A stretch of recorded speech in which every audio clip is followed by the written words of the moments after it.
High, আমি রূপম। আজকের এই ভিডিওতে আমরা আপকামিং দুটো কাজের একটা ট্রেলার এবং একটা গান নিয়ে কথা বলবো। একটা হচ্ছে সাইন্দাফ ছবির ট্রেলার, যেখানে ভিক্টরি ভেঙ্কটেশ মুখ্য চরিত্রে অভিনয় করছে, এবং আরেকটা হচ্ছে মেন্টাল ছবির প্রথম গান কি একখান গান বানাইছে, আর সেই গানটা নিয়ে কথা বলবো। তো চলো আজকের ভিডিও শুরু করা যাক। তার প্রথমে যদি আমরা মেন্টাল ছবির এই গানটা নিয়ে কথা বলি, কি একখান গান বানাইছে, মানে এই গানটার নামই এরকম। কেউ ভাববে না আমি গানটাকে পোক করছি। এই গানটা এরকম, এবং গানটার মিউজিক করেছে কে শব্দে, আর গানটা গেয়েছে মিকা এবং ইমন। তো কেমন লাগলো এই গানটা? আমি যদি খুব অনেস্টলি বলি, আমার গানটা খুবই অ্যাভারেজ একটা গান মনে হয়েছে। ঠিক আছে, তার কারণ হচ্ছে আজকে তো আমরা 2024-এ দাঁড়িয়ে আছি, আরও একটা বছর শেষ হয়ে আমরা 2024-এ চলে গেলাম।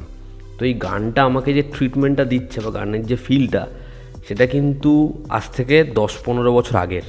ঠিক আছে, এবং যদি এই গানটা একটা ভজগরঙ্গের মতো ফিল দিতে পারতো, বা একটা পরান্ধায় জলিয়ার মতো ফিল দিতে পারতো, ঠিক আছে, তাহলেও আমি বলতাম যে চলো সেরকম একটা ট্রিটমেন্ট দিতে পেরেছে, বা কেল্লা ফতের গানের ট্রিটমেন্ট দিতে পারতো, তাও মানতাম। কিন্তু এই যে গানটার মধ্যে কিছু এমন পোর্শন রয়েছে, যেহেতু মিকা গেয়েছে, যেই কারণে জিনিসটা ক্যাচি হয়ে গেছে। ইমন মিকার গলার মধ্যে এমন একটা ব্যাপার রয়েছে, মিকা যে গানই করে যদি সেটা ডান্স নাম্বার হয়ে যায়, তাহলে সেটা ব্যাটে বলে হয়েই যায়।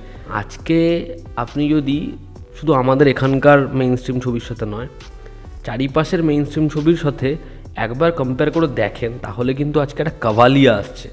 ঠিক আছে, এবার অনিরুদ্ধকে কম্পিট করতে হবে না, কিন্তু যখন মেইন স্ট্রিম ছবি, এই কথাটা নিচ্ছি, সাপোর্ট মেইন স্ট্রিম ছবি, তখন কিন্তু কম্পিটিটার কোথাও না কোথাও একটা কি কাভালিয়া চলে আসছে।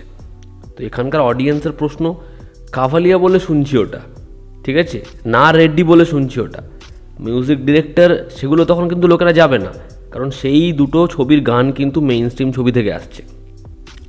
এবার তাহলে তারা তো যত সময় গেছে, তাদের যে গানের অ্যাপ্রোচ, সেটাকে মডার্নাইজ করেছে, সেটাকে সময়ের সাথে এগিয়ে নিয়ে গেছে।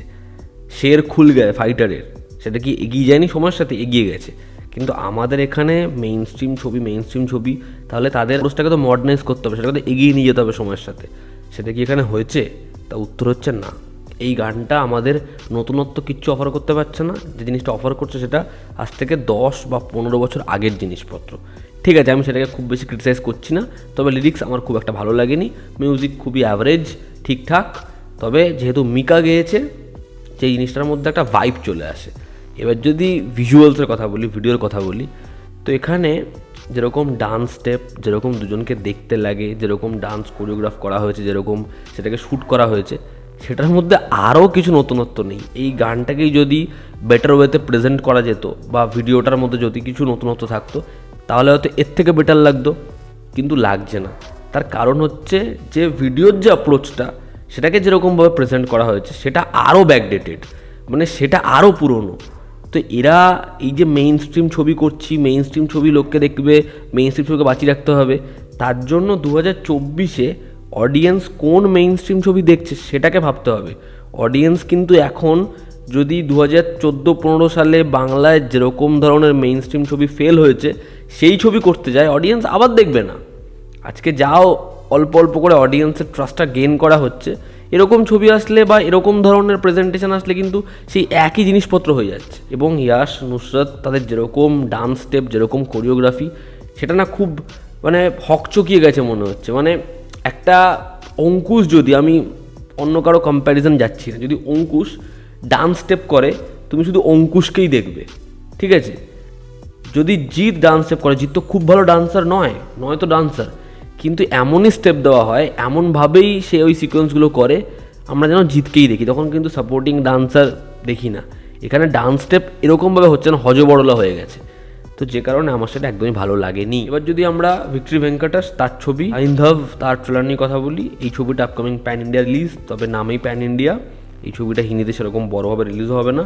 ছবির পরিচালক ভালো, শৈলেশ কলানু, যে হিট পার্ট 1 পার্ট 2 বানিয়েছে, সে পরিচালক হিসেবে খুবই ভালো। তবে এই ছবির ট্রেলার দেখে আমার এই ছবিটা দেখেই মনে হচ্ছে, ট্রেলার দেখে, এটা মানুষ ছবিটার আনঅফিসিয়াল রিমেক। এবার আমি কোথাও ঘেটে এরকম কিছু পেলাম না যে তারা অফিসিয়াল রাইটস কিনে ছবিটা করছে, ডেসক্রিপশানে ক্রেডিট পেলাম না, সেখানে রাইটারে শৈলেশ কলানুর নামই আছে। এবার তুমি এই ট্রেলারটা দেখো এবং মানুষের ট্রেলার দেখো। মেয়ের অসুখ সারানোর জন্য টাকার দরকার, সেখানে একজন যার প্রিভিয়াস একটা চ্যাপ্টার রয়েছে, সেটা কি, তার আইডেন্টিটি কি, তার কি আসল নাম অন্য কিছু আছে, এবং একটা ভিলেনের দল, এবং ওখানে যেরকম ছিল সৌরভ চক্রবর্তীর বড় বড় হেয়ার স্টাইল, সেও এই আন্ডারওয়ার্ল্ডের লোকেদের মধ্যে পড়ে। এখানে আরিয়া, তারও ঠিক সেম হেয়ার স্টাইল। তো এবার সে কিভাবে বদলা নিচ্ছে এবং বাবা নিজের মেয়েকে বাঁচানোর জন্য কোথায় চলে যাচ্ছে, এই গল্পই বলছে।